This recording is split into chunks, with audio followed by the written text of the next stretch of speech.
Get away from my table. I'm just refilling your water, ma'am. I didn't ask you to. Don't touch anything near me. Bryant Ashford stepped back. Victoria Sterling's eyes locked on the single drop of water that had landed on the tablecloth. You've wet my dress. Ma'am, that's the tablecloth. Your dress is... Are you saying I'm lying, you filthy black man? She stood up. 300 gala guests turned to watch. You filthy bunch can't do anything decent. Now you want to say I'm lying when it's your fault. I apologize, ma'am. Let me... Her palm cracked across his face. The sound bounced off the chandelier. Know your place, filthy wretches. No one at the party knew that the waiter the wealthy heiress had just slapped was the reason she had lost everything. 6 hours earlier, the Sterling Grand Ballroom on Fifth Avenue was still empty. Crystal chandeliers hung from 30-foot ceilings. White roses lined every table. A red carpet stretched from the lobby doors to the main stage where a podium sat, polished and waiting. Tonight was the Sterling Capital Annual Charity Gala, the biggest night on Richard Sterling's calendar. 300 of Manhattan's wealthiest investors, politicians, and media executives would fill this room. Champagne would flow, donations would pour in, and Richard Sterling would stand at that podium and smile like a man who had it all. But Richard didn't have it all, not even close. For the past 3 months, Sterling Capital had been bleeding.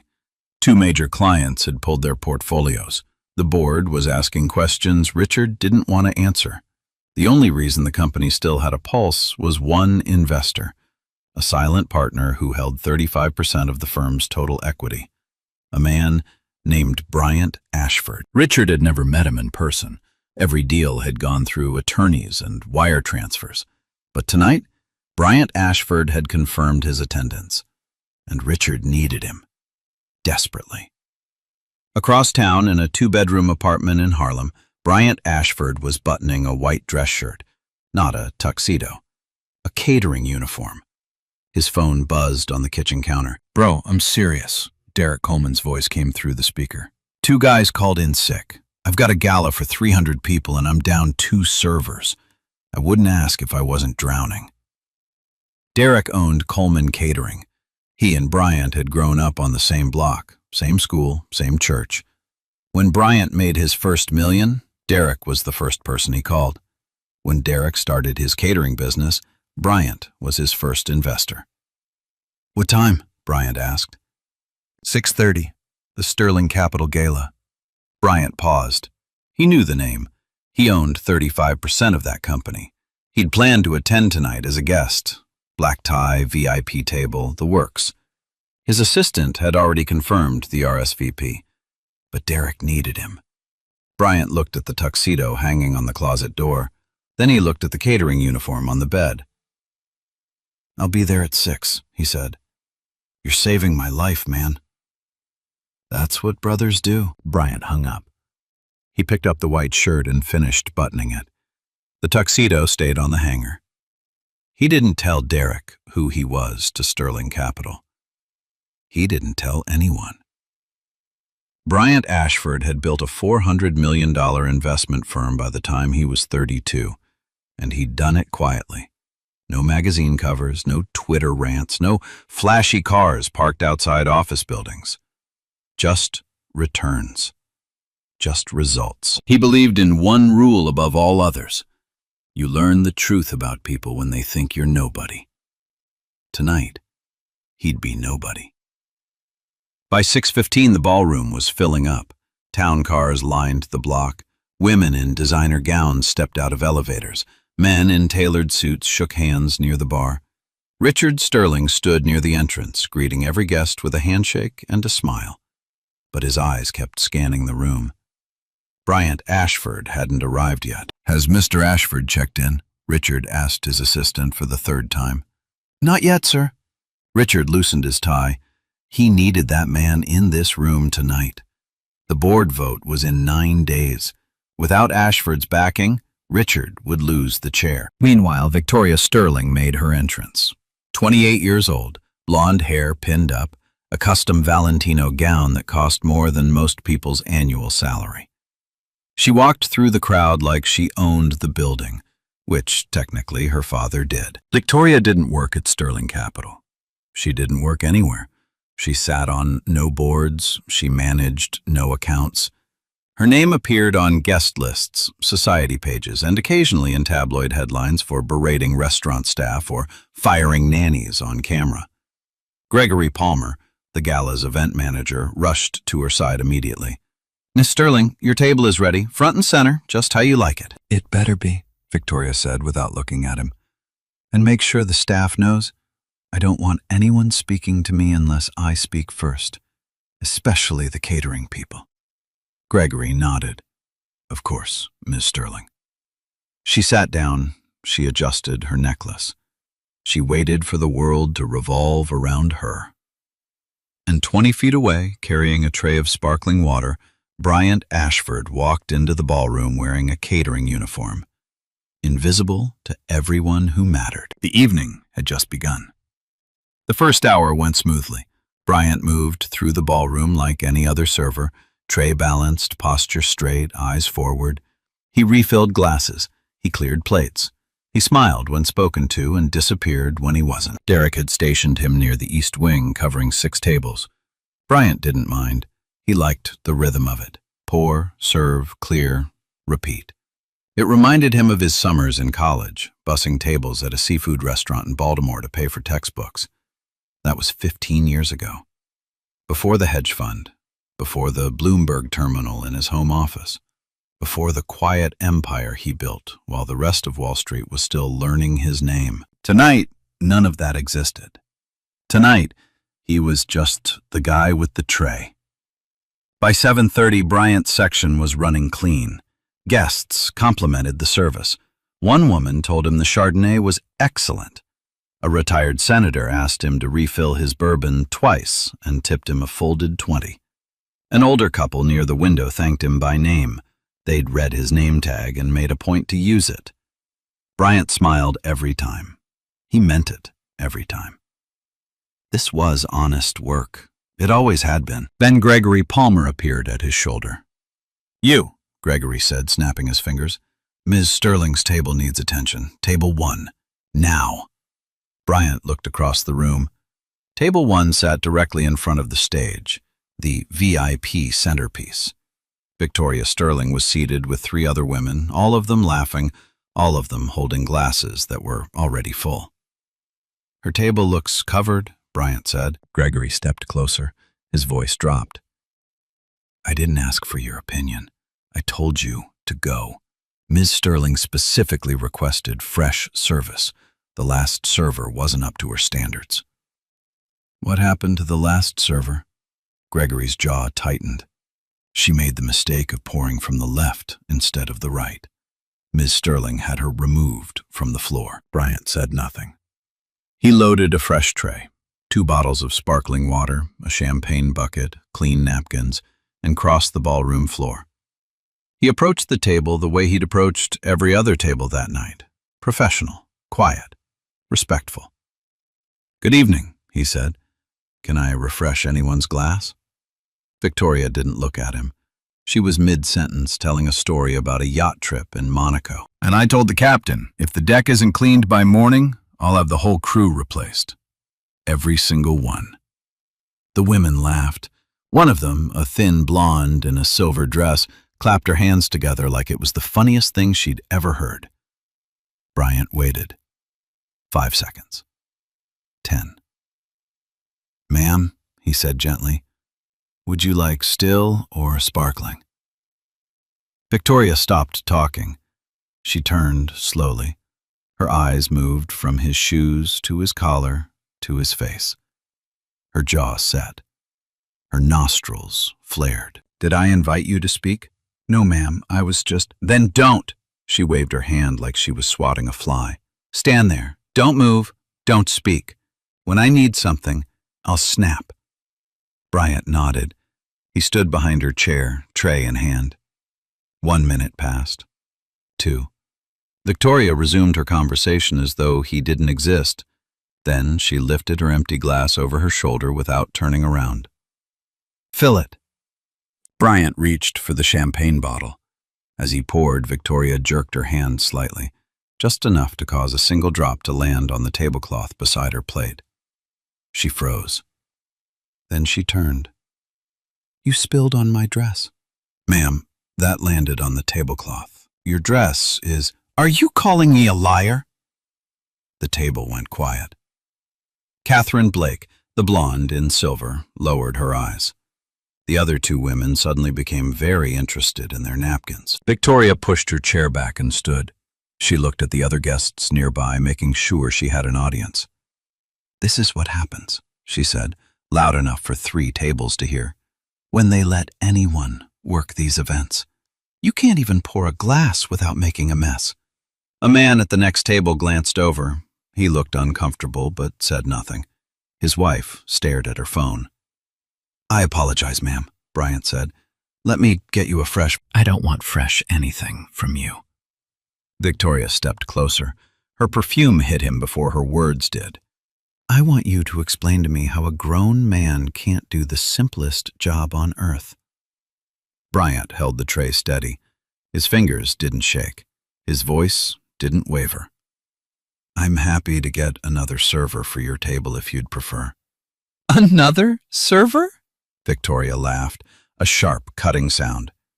"I'd prefer if people like you stayed where you belong, behind the kitchen doors, out of sight." She turned back to her friends. One of them, a dark-haired woman in emerald, opened her mouth as if to say something, then closed it again. Bryant nodded and stepped to the next chair. He began pouring water for Catherine. "Excuse me," Victoria said sharply. "What are you doing?" "Pouring water for your guest, ma'am." "Not at my table, you're not. I didn't ask for anything." "Your event manager sent me over." Victoria's jaw tightened. She looked at Bryant's hands, dark fingers wrapped around the crystal bottle, and her lip curled in a way she didn't bother to hide. "Put that down," she said. "I don't want you touching the glassware." Catherine shifted uncomfortably. "Victoria, it's fine. Really, it's not fine, Catherine." Victoria's voice rose. "Look at him.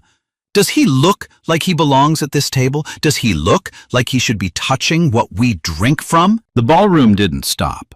Not yet. But the nearest tables had gone quiet. Forks hovered above plates. Conversations died mid-word. Bryant set the bottle down gently. "I'll step away, ma'am." "You should have stepped away the moment you walked in here." He turned to leave. He made it 3 steps. "Wait," Victoria called out. "Come back." Bryant stopped. He turned around. Victoria pointed at the floor beneath her chair. A few drops of condensation had dripped from the water bottle onto the marble tile. "You made a mess." "I'll get a cloth, ma'am." "No." Victoria crossed her legs and lifted one heel off the ground. "Wipe it. Right now, with the napkin on your arm." Bryant looked at the floor, then at Victoria, then at the 300 people sitting around them. "Ma'am, I can get a mop or a cloth from the service area." "I said, wipe it." Her voice cut clean through the room. "On your knees. Now." The table next to them went silent. Then the one after that. Like dominoes falling, the conversations around table 1 died out, one by one, until the only sound was the string quartet playing softly from the far corner. Bryant stood still. His jaw tightened, but his voice stayed even. "I'm here to serve drinks, ma'am, not to kneel." Victoria's face went red, not from embarrassment, from fury. No one said no to her, not the staff, not the drivers, not the assistants, not even her father. "What did you just say to me?" "I said I'll clean it properly, but I won't kneel." Gregory Palmer appeared again, already sweating through his collar. "Sir, I think it's best if you just comply." "Stay out of this, Gregory." Victoria stood up. Her chair scraped against the marble like a scream. This man just refused a direct request from the host's daughter. She stepped closer to Bryant, close enough that he could feel the heat of her anger on his skin. You think you can walk into my father's gala, spill water on my floor, and then talk back to me? Her voice was low, but the room was so quiet that every syllable carried to the back wall. Do you know who I am? Bryant met her eyes. I know exactly where I am, ma'am. Then act like it. She reached forward and knocked the tray out of his hands. 2 glasses shattered on the marble. Water and champagne splashed across his shoes. The sound cracked through the ballroom like a small explosion. A gasp rippled through the room. A woman at table 4 put her hand over her mouth. 2 men near the bar turned fully around. Victoria looked down at the broken glass, then up at Bryant. Now you've really made a mess, she said. She turned to Gregory. Get this man out of my sight, and tell the catering company they'll never work a Sterling event again. Gregory grabbed Bryant by the arm. Let's go. Now. Bryant didn't resist. He let Gregory guide him 2 steps back. But Victoria wasn't finished. She stepped forward, grabbed a full glass of red wine from Catherine's place setting, and threw it directly into Bryant's face. The crimson liquid ran down his forehead, over his cheeks, and soaked into the white collar of his shirt. It dripped from his chin onto the marble. He blinked. He didn't flinch. That's what you get, Victoria said, loud enough for the entire ballroom to hear. For forgetting your place. One woman at a nearby table covered her mouth and turned away. A man in a gray suit looked down at his own hands. A photographer near the stage lowered his camera, unsure whether to shoot or to pretend he hadn't seen it. No one stood up. No one said a word. Bryant wiped the wine from his eyes with the back of his hand. The red stain spread across his sleeve like a wound that wouldn't stop bleeding. He looked at Victoria. She was smiling. The kind of smile that only comes from someone who's never been told no. He looked at the room. 300 people in designer clothes eating $500 plates. Not one of them moved. Derek appeared at the edge of the crowd, his face tight with anger and helplessness. His fists were clenched at his sides. He wanted to rush forward, to say something, to do anything. But Bryant caught his eye and shook his head once. Not yet. Bryant straightened his wine-soaked shirt. He picked up the bent tray, and without saying a single word, he walked toward the service corridor. His shoes left red footprints on the white marble. Victoria sat back down, smoothing her gown like nothing had happened. Someone get me a fresh glass, she said, preferably from someone who knows how to behave. The laughter that followed was thin and nervous, but it was enough for Victoria. For now, she had won. She just didn't know what it was going to cost her. Bryant pushed through the service corridor door and leaned against the wall. The hallway was narrow, lit by fluorescent tubes that buzzed overhead. The music from the ballroom was muffled now, just a low hum behind 2 inches of drywall. He looked down at his shirt. The wine stain had spread from his collar to his chest. It looked like someone had tried to paint him red. He wiped his face again with a dry section of his sleeve. His cheek still burned where her hand had landed. He could feel the shape of her fingers pressed into his skin like a brand. Derek came through the door 30 seconds later, his face tight, his eyes hot. Tell me you're pressing charges. Bryant didn't answer. He walked to the service sink and ran cold water over his hands. The water turned pink as it circled the drain. Bryant, Derek grabbed his shoulder. She hit you. In front of 300 people, on camera. You know at least 10 phones were recording. I know. Then let's go, right now. We call the police, we file assault charges, and we shut this whole thing. Not yet. Derek stared at him. What do you mean, not yet? She threw wine in your face. She called you. You heard what she called you. Bryant turned off the faucet. He dried his hands on a clean towel and looked at Derek for the first time since walking off the floor. If I walk out there right now and make a scene, what happens? Security removes me. She spins the story. I become the angry black man who ruined her father's gala. That's the headline. That's the only thing anyone remembers. Derek opened his mouth, then closed it. But if I wait, Bryant said quietly, the truth does the work for me. He pulled out his phone. 3 missed calls from his assistant, Karen Wells. 2 text messages, both marked urgent. The first one read, Richard Sterling's office called again. He's desperate to meet you tonight. Board vote in 9 days. The second, are you at the gala? They can't find you on the guest list. Bryant typed a reply. I'm here. Tell Richard I'll find him when I'm ready. He put the phone back in his pocket. Derek was pacing, back and forth across the narrow corridor, his catering apron still tied tight around his waist. I can't just stand here and do nothing. That woman assaulted my best friend in my workplace, and I'm supposed to— You're supposed to trust me, Bryant said. Have I ever let you down? Derek stopped pacing. He exhaled hard through his nose. No. Then trust me now. That woman is about to have the worst night of her life, Bryant said. She just doesn't know it yet. Out in the ballroom, Victoria Sterling was having champagne. Gregory Palmer had replaced the broken glasses, mopped the wine stain off the marble, and personally delivered a fresh bottle of Dom Perignon to table 1. Victoria hadn't thanked him. She never did. Did you fire him? She asked, not looking up. He's been removed from the floor, Gregory said carefully. I said fire him. And I want the catering company's contract terminated tonight, before dessert. Gregory hesitated. Miss Sterling, your father approved that contract, personally. Coleman Catering has served Sterling events for— I don't care who approved it. Victoria took a sip of champagne. My father will do what I tell him. He always does.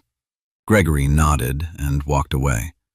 He pulled out his phone and called Derek's business line. It went to voicemail. Catherine Blake, still seated beside Victoria, cleared her throat quietly. Victoria, don't you think that was a bit much? He was just pouring water. Victoria turned to her with a smile that had no warmth in it. Catherine, darling, when you own a building, you can decide who pours what. Until then, mind your glass.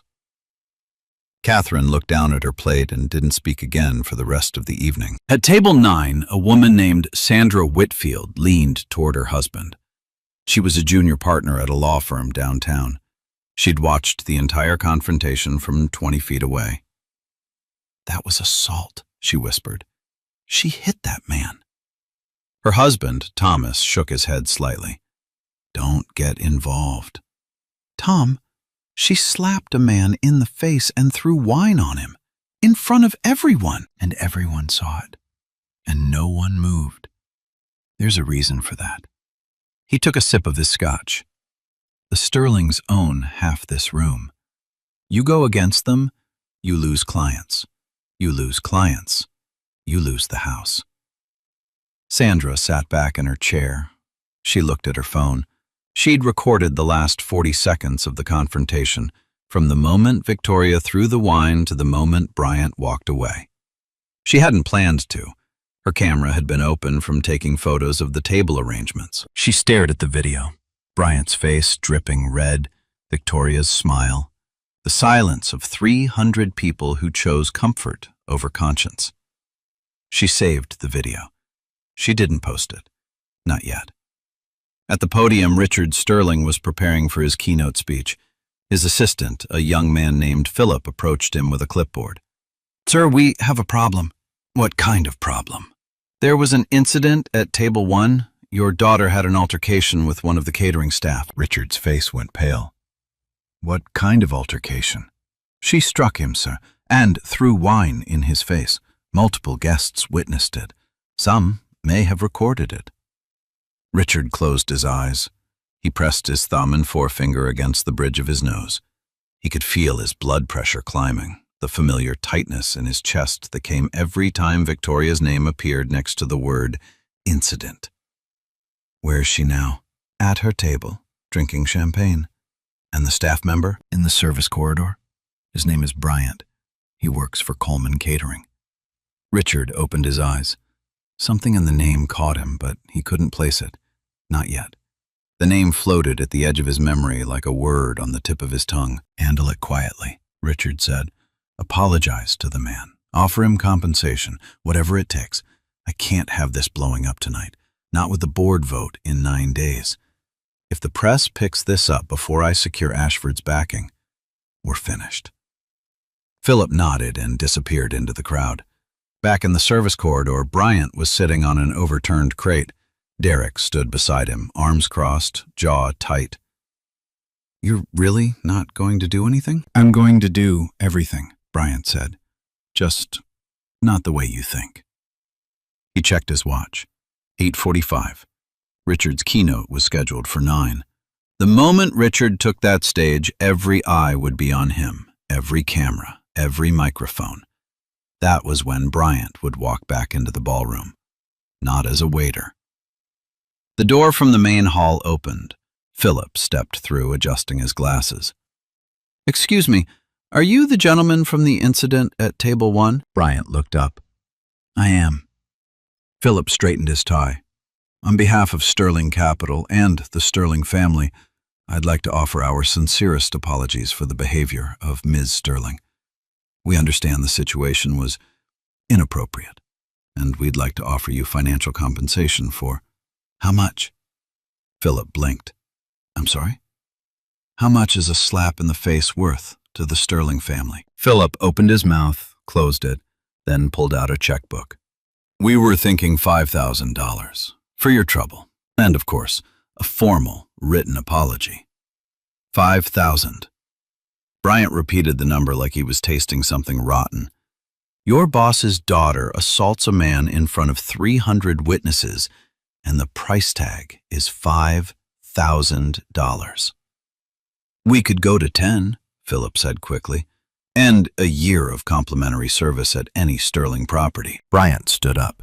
He was taller than Philip by 4 inches. He looked down at him, not with anger, but with something heavier. Pity.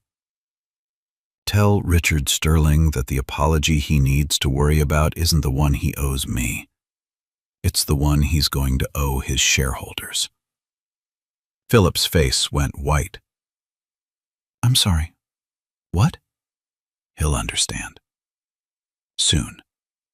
Bryant looked at Derek. How's my shirt? Derek stared at him. It's covered in wine. Good. Bryant rolled up his sleeves. The red stain ran from his collar to his forearms. I want them to see it. Derek's eyes widened. You're going back out there? I'm going back out there. Bryant buttoned his cuffs at the elbow. He straightened his back. He looked at the door that led back to the ballroom. On the other side of that door, 300 people were eating dessert. Victoria Sterling was laughing. Richard Sterling was about to take the stage, and none of them had any idea who was about to walk back through that door. Bryant pushed it open. Richard Sterling took the stage at exactly 9 o'clock. The spotlight hit him, and 300 guests turned to face the podium. He launched into his keynote about Sterling Capital's vision for the next decade. He was 3 minutes in when the ballroom doors opened. Bryant Ashford walked through them, still wearing the catering uniform, still wearing the wine. The red stain had dried into his shirt like war paint. His sleeves were rolled to his elbows. His eyes were locked on the stage. Conversations didn't stop. They collapsed. Heads turned. Forks dropped. Phones came up. Victoria saw him first, her face twisted with disgust. Security, she called out. I thought I told you to remove him. 2 guards moved toward Bryant. They were 10 feet away when Richard Sterling looked up from the podium and froze. The color drained from his face like someone had pulled a plug. His hands, still gripping the lectern, began to tremble. Mr. Ashford, Richard whispered into the microphone. The name carried through every speaker in the ballroom. The security guard stopped. Victoria laughed. Daddy, that's the waiter, the one I told you about. Why are you— Victoria! Richard's voice cracked like a man stepping on thin ice. Stop talking. She blinked. Her father had never spoken to her like that, not once in 28 years. Richard stepped down from the stage. He didn't walk. He rushed. Past the tables, past the gaping faces of investors and senators who had never seen Richard Sterling move with anything other than practiced calm, he stopped in front of Bryant and extended his hand. "Mr. Ashford, I cannot begin to tell you how—" "You can start," Bryant said, not taking the hand, "by telling me why your daughter thinks it's acceptable to assault the people who serve her food." The microphone on the podium was still live. The speakers carried his voice to every corner. Victoria stood up, confusion replacing arrogance. "Daddy, what's going on? Who is this man?" Richard turned to his daughter. His voice was barely above a whisper, but in that silence, it thundered. "This man is Bryant Ashford. He is the founder of Ashford Equity Partners. He holds 35% of our total equity. He is our largest investor. He is the reason this company still exists." The words hit Victoria like a wall of water. Her champagne glass slipped from her fingers and shattered on the marble. The same marble she'd made Bryant clean on his knees an hour ago. Catherine Blake covered her mouth. Gregory Palmer took 3 steps backward and disappeared into the hallway. Sandra Whitfield at table 9 gripped her husband's arm. The ballroom erupted in whispers. 300 voices hissing at once, like air escaping from a punctured tire. Richard turned back to Bryant. "Mr. Ashford, I had no idea you were here. If I had known..." "That's exactly the problem, Mr. Sterling." Bryant's voice was steady, not loud, not angry, steady. "You're telling me the only reason your daughter shouldn't slap a man is if that man happens to own your company?" Richard had no answer. "What about the server before me?" Bryant continued. "The one your daughter had removed because she poured from the wrong side. Does she get an apology too? Or does she not matter because she doesn't have a checkbook?" Victoria sat down hard, her hands shaking, the color of someone watching their entire world rearrange itself in real time. I didn't know," she stammered. "You didn't need to know." Bryant looked at her directly for the first time since walking back in. "That's what you still don't understand. You didn't need to know who I was to treat me like a person." He pulled out his phone. He dialed a number. The room was so quiet that everyone heard the line connect. "Karen," he said, "pull all of our holdings from Sterling Capital, every share, every bond, every position, effective immediately." Richard Sterling's knees buckled. He grabbed the nearest table to keep from falling. "Mr. Ashford, please." His voice broke. "My daughter made a terrible mistake, but the company, the employees, they had nothing to do with—" "Your employees watched," Bryant said. "Your security watched. Your event manager watched. 300 people in this room watched your daughter slap a man and throw wine in his face. And not one of them said a word." He looked around the room. Every pair of eyes dropped. "That's not a company I invest in," Bryant said. "That's a culture I walk away from." He turned toward the exit. His wine-stained shirt caught the light of the chandelier, red against white. Behind him, the silence was deafening. Bryant hadn't even reached the lobby when the first phone call went out. A hedge fund manager at table 12 dialed his broker before the ballroom doors closed behind Bryant. "Pull everything from Sterling Capital, tonight. I don't care what time it is. Get it done." At table 6, a woman from a pension fund was texting her risk team. "Sterling Capital exposure, liquidate all positions first thing tomorrow. Non-negotiable." Within 5 minutes, 11 separate calls had been placed from inside that ballroom. Word spread faster than Richard Sterling could process. His largest investor had just pulled out, live, on a hot microphone, in front of every major player in Manhattan finance. The dominoes didn't fall. They exploded. Richard stood frozen at the edge of the stage, his keynote abandoned, mid-sentence on the teleprompter. Philip rushed to his side. "Sir, we need to issue a statement, now, before the press." "The press?" Richard's voice was hollow. The press is sitting at table 14, Philip. They heard everything. He was right.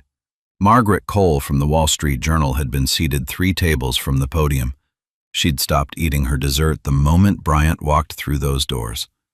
Her notebook was already full. Her phone was already recording. Victoria hadn't moved from her chair. The shattered champagne glass still lay at her feet. Catherine Blake and the other women had quietly relocated to the far side of the ballroom, putting as much distance between themselves and Victoria as the room allowed. Gregory Palmer was gone. He'd slipped out the service corridor the moment Richard said the name Ashford. His resignation email would arrive in Richard's inbox by midnight. A preemptive strike to save his own career before the fallout buried him, too. Victoria's phone buzzed, then buzzed again, then didn't stop. She looked at the screen. Social media was already moving. Someone in the ballroom had posted a 6-second clip, Victoria's palm connecting with Bryant's face, followed by the wine throw. The caption read, "Heiress slaps her dad's biggest investor at charity gala. Hashtag justice for Bryant." 6 seconds. That's all it took. Within 20 minutes, the clip had been shared 4,000 times. Within an hour, it crossed 100,000. By midnight, it would hit 15 million views across 3 platforms. The comment section was a wildfire. "She really slapped the man who keeps the lights on at Daddy's company. 35% ownership, and she told him to get on his knees. I can't." That woman just ended her family's entire legacy with one slap. Victoria stared at her phone. Her hands were shaking so badly she could barely scroll. "Daddy," she whispered. But Richard wasn't listening. He was on his own phone, pacing near the stage, trying to reach Bryant's office. Every call went to voicemail. Every text went unanswered. The after-hours trading desk lit up at 9:42 p.m. Sterling Capital's stock began to slide. First 2%, then 5%, then 8%. By 10 o'clock, it had dropped 14%. By the time the Asian markets opened, it would crater to 22%. $400 million in market value. Gone before Richard Sterling could finish a single phone call. At 11:15, Richard called an emergency meeting in the hotel's private boardroom. 6 board members attended. 2 refused to come. 1 sent a text that read, "I'm calling my attorney in the morning." Richard stood at the head of the table, his tie loosened, his face gray. "We need to contain this," he said. "Contain what, Richard?" Board member Ellen Cross leaned forward. "Your daughter assaulted a man on camera. Our largest investor pulled his entire portfolio on a live microphone. The clip has 10 million views and it's been 2 hours. What exactly do you plan to contain?" Richard had no answer. "I want your daughter banned from all Sterling events," Ellen continued. "Permanently. And I want a public apology issued by 6 a.m. from the company and from Victoria personally." "She'll apologize," Richard said quietly. "She'll do more than apologize." Ellen stood up. "She'll face charges. Because if she doesn't, and we try to sweep this under the rug, every remaining investor in this room will follow Ashford out the door. And then there won't be a company left to save." Richard sat down. He put his head in his hands. Somewhere in the city, Bryant Ashford was sitting in the back of a town car, still wearing the wine-stained shirt. Derek sat beside him, silent for the first time all night. Bryant's phone rang. Karen Wells. "It's done," she said. "Every position liquidated. Sterling Capital will feel it by morning." "Thank you, Karen." "Bryant, are you okay?" He looked out the window. The city lights blurred past like streaks of gold and white. "I will be," he said. "Tomorrow." By morning, the story had outgrown the gala. Margaret Cole's article hit the Wall Street Journal website at 5:45 a.m. The headline read, "Sterling Capital Heiress assaults top investor at charity gala. $400 million wiped in hours." By 6 a.m., it was the most read article on the site. By 7, every major network had picked it up. CNN ran the clip at the top of the hour, then MSNBC, then Fox. The footage was clean. Someone had recorded the entire confrontation from the moment Victoria threw the wine to the moment Bryant walked out. Sandra Whitfield's 40-second video had found its way to a journalist's inbox sometime around 2 a.m. She never confirmed she was the one who sent it. She didn't need to. The internet didn't just react. It combusted. #Justice for Bryant trended at #1 nationally by 8 a.m. By noon, it was global. Twitter, Instagram, TikTok, every platform was flooded. The clip had been sliced, remixed, and reposted in 100 different formats. Someone set the moment of the slap to slow motion with a bass drop. It got 9 million views in 4 hours. But the real damage wasn't on social media. It was in the courtroom. Bryant Ashford's legal team, 3 attorneys from Morrison & Hayes, one of the top civil rights firms in New York, filed 2 separate actions by 10 a.m. The first was a criminal complaint for assault and battery. The second was a civil lawsuit against Victoria Sterling personally, citing racial discrimination, public humiliation, and intentional infliction of emotional distress. The filing included Bryant's medical report from the previous night, a bruised cheekbone and minor corneal irritation from the wine, along with statements from 4 eyewitnesses who had come forward overnight. One of them was Catherine Blake. Catherine's statement was devastating. She described Victoria's behavior in detail: the finger-snapping, the demand to kneel, the racial slurs, the deliberate hand jerk that caused the spill Victoria then blamed on Bryant. Catherine wrote, "I sat at that table and said nothing. I will regret that for the rest of my life." The Manhattan District Attorney's Office moved fast. Victoria Sterling was arrested at her Upper East Side apartment at 11:15 a.m. She was photographed in handcuffs on the sidewalk. The image made the front page of the New York Post by the afternoon edition. The headline? Slap back. Victoria's attorney attempted to negotiate a quiet plea deal. The DA refused. The case was too public, too viral, too watched. A quiet resolution would look like privilege buying its way out, and in an election year, that was a risk no prosecutor would take. The trial lasted 3 days. It didn't need more. The prosecution played the video. They played the full version, not the 6-second clip, but Sandra Whitfield's complete recording. The courtroom watched Victoria throw the wine. They watched Bryant stand still, blinking, not flinching. They watched 300 people do nothing. Then they heard the audio. Gregory Palmer's voice ordering Bryant to comply. Victoria's words, "You people, filthy, know your place." Every syllable played through courtroom speakers while Victoria sat at the defense table, her face buried in her hands. Bryant took the stand on day 2. He didn't raise his voice. He didn't perform. He spoke the way he always spoke, measured, clear, direct. "I wasn't angry when she hit me," he said. "I was sad.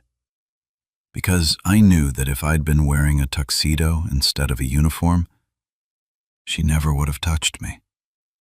The problem wasn't who I was. It was who she thought I was." The courtroom was silent. And the 300 people who watched? I don't blame them either. Fear is powerful. But silence in the face of injustice isn't neutral. It's a choice. And choices have consequences.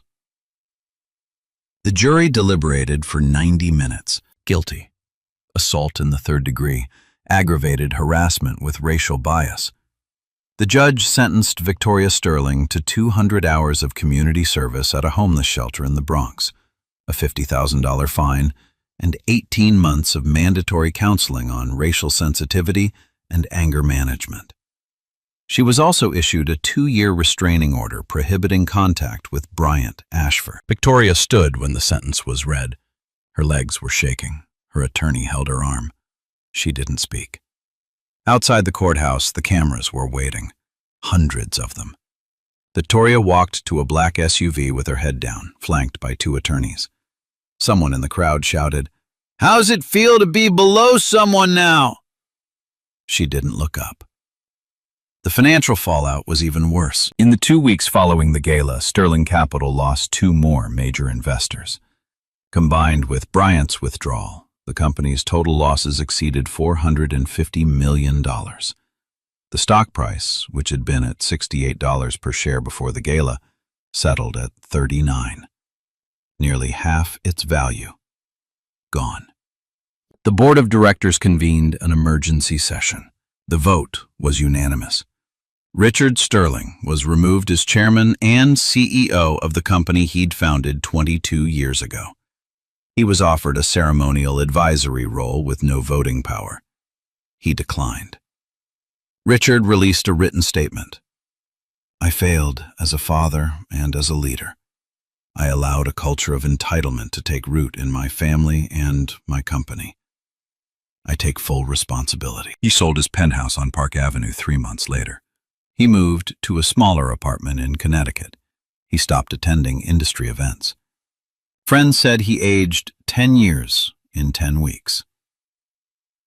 Gregory Palmer, the event manager who had enforced Victoria's orders that night, was blacklisted from every major event planning firm in New York. His name became shorthand for complicity. At industry conferences, people would say, "Don't be a Palmer." He understood what it meant. But the story didn't end with punishment. Bryant Ashford held a press conference 1 week after the verdict. He stood at a podium, this time as himself in a tailored navy suit, no wine stains, and announced the expansion of his foundation, Hands of Hope. "I started this foundation 5 years ago with one goal," he said, "to make sure that where you come from doesn't determine where you end up." He announced 3 new workforce development centers, one in Harlem, one in the South Bronx, one in East Baltimore. Each center would offer free job training, mentorship, and college prep for young black men and women aged 16 to 25. Total investment? $12 million. The applause lasted 2 full minutes. A reporter asked him, "Mr. Ashford, do you feel justice was served?" Bryant paused. "Justice isn't a feeling," he said. "It's a system. And systems only work when people are willing to stand up inside them, not just watch from the sidelines." 6 months later, the Hands of Hope Workforce Center in Harlem opened its doors for the first time. Bryant Ashford stood in the lobby, watching the first class of 42 students walk through the entrance. They were 17, 18, 19 years old. Some came from shelters, some came from foster care.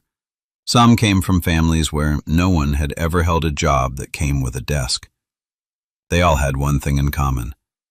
Someone had told them, at some point in their lives, that they didn't belong. Bryant knew what that felt like. Derek Coleman was there too, standing near the back wall with his arms crossed and a grin he couldn't suppress. His catering company had survived the Sterling fallout. In fact, it had grown. After the story went viral, 3 major event firms in Manhattan reached out to offer Derek exclusive contracts. One of them told him, "We saw how your friends stood up for what's right. We want to work with people like that." Derek never told them that Bryant was his investor. He didn't need to. The work spoke for itself. The center itself was simple but solid.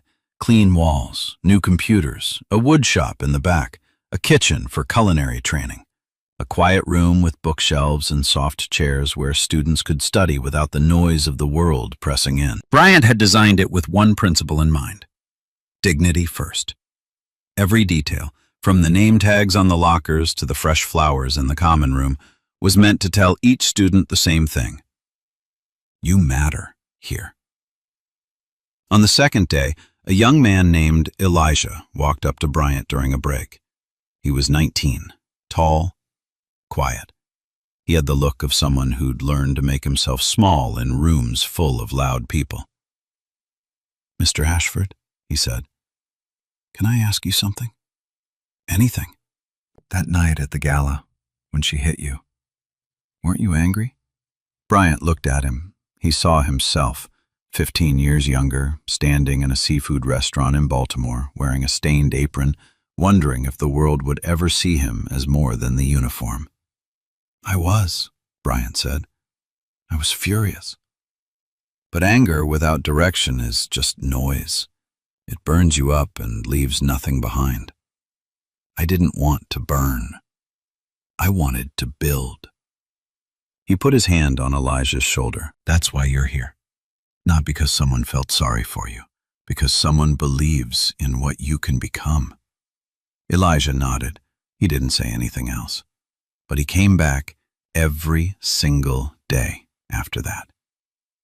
6 months later, he was the first graduate of the program. He got a job as a junior technician at a data center in Brooklyn. Starting salary, $48,000 a year. He sent Bryant a text on his first day. "Thank you for building the room I didn't know I needed." Bryant read it in his office. He set the phone down on his desk and looked out the window at the Harlem skyline, cranes and scaffolding rising between brownstones. The neighborhood was changing. So were the people in it. Victoria Sterling completed her 200 hours of community service at a homeless shelter in the Bronx. For the first time in her life, she served food instead of ordering it. She cleaned floors instead of pointing at them. She folded sheets, wiped tables, and handed out blankets to people who didn't know her last name and didn't care. On her last day, she sat down at a table in the shelter's dining hall and wrote a letter to Bryant Ashford. It was 3 pages long. She apologized. Not the way she'd apologized at the gala, with shaking hands and panic in her voice. This time, she meant it. Bryant received the letter. He read every word. He didn't respond. Some wounds don't close with a letter, but some letters are worth writing anyway. Richard Sterling rebuilt quietly. He started a small advisory firm in Connecticut, working with mid-cap companies that couldn't afford the big banks. He never returned to Manhattan. He never attended another gala. When a reporter asked him what he'd learned, he said, "I spent 20 years building a company. My daughter destroyed it in 20 seconds. And the worst part is, I'm the one who taught her that the world owed her something." So let me ask you this. What would you have done if you were in that ballroom? Would you have stood up, or would you have looked away? Drop your answer in the comments. I want to hear it. And if this story moved you, if it made you think even for a second, hit that subscribe button.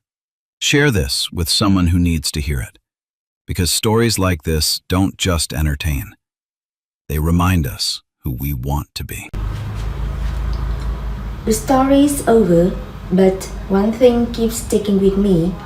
We usually think respect is something people earn. You work hard, you climb, you prove yourself, and then you deserve to be treated like human. Until then, you are just waiting for your turn. But the story showed me how backwards that is. We build a world where the uniform decide how you are treated. Not the person, the uniform. A seal walks in. "Yes, sir." "Right away, sir." A catering chef walks in. Invisible. Same person, same brain, same heart. Different fabric, different treatment. That's the part I can't get past. We don't actually see people. We see office, job titles, price tags, and based on a 3-second scan, we decide how much respect somebody gets. Not someone else, all of us. Here's a question nobody wants to answer.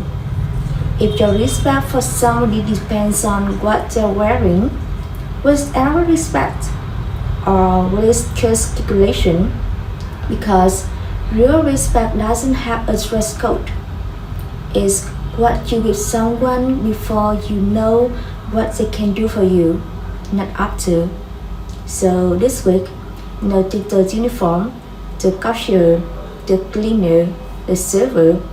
Ask yourself, am I treating this person like a person, or like the shirt they are wearing?